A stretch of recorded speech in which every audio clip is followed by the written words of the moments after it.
Welcome back to Our Canada, Our Future. We're talking with Macdonald-Laurier Institute Senior Fellow Charles Burton about the Trudeau government's decision and Huawei from Canada's 5G wireless network.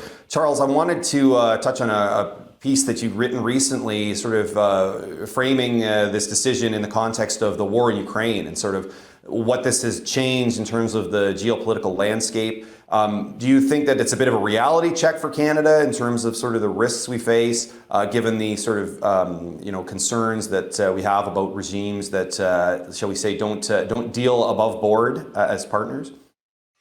Yes, I think that the war in Ukraine has given us insight into the future, which is that any illusions that we had that Russia and China would respect the norms of diplomacy, sovereignty, territorial integrity, and not the peace, the self-determination of peoples in determining whether they, in the case of Ukraine, wish to become a democratic state based on the Ukrainian language and culture, or to become a subsidiary of a new Russian empire, has been shattered. And I think that with regard to both Russia and China, while those regimes have not changed in their nature, as you pointed out, I've been sounding the alarm on Russia and China for some years in all sorts of fora. I think at the time, people probably regarded me as alarmist. Maybe, I'm seen as more prescient, but the message seems to be getting through. And I think that our government and our allies are going to start getting much more serious about protecting our sovereignty and security from the threat that these autocratic regimes play, until such time as we see regime change in Russia and China, which leads to regimes which are prepared to respect the liberal principles that underlie the global security and peace and prosperity that have served Canada so well since the end of the Second World War. Now, Charles, you mentioned the war sort of being a reality check and a sort of a preview of what's to come in the future. There are a number of multilateral initiatives that Canada has sort of been left on the sidelines for, in Asia Pacific, for example, the Quad initiative and the security arrangement between Australia, New Zealand, and the United Kingdom and the United States.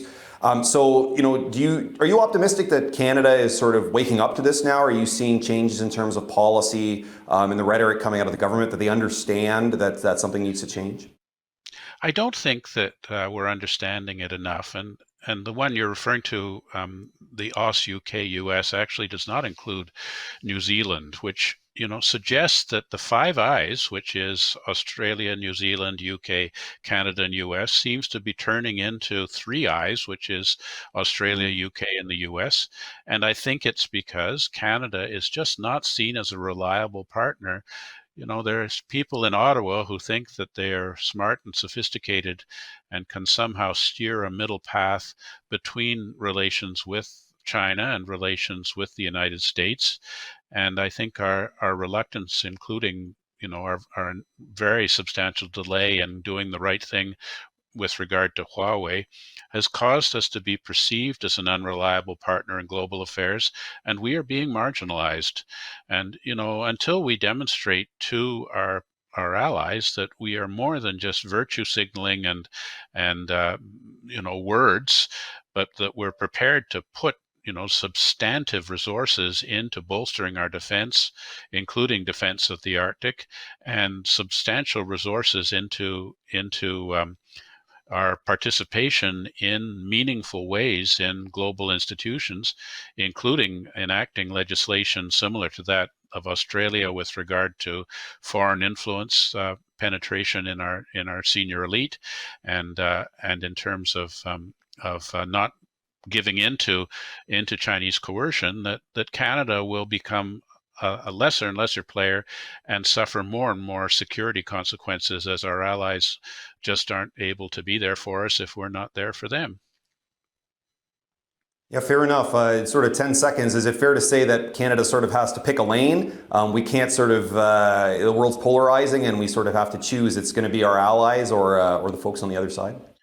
Absolutely. We cannot build our prosperity with unprincipled relations with China. We have to ally with our like-minded allies and start to act in concert to try and preserve the international rules-based order. Okay, well, thank you very much, Charles. It was a wonderful discussion on a very important topic that I think impacts all Canadians. I want to thank you for joining us, and I want to thank you, the viewer. We'll see you on the next episode of Our Canada, Our Future.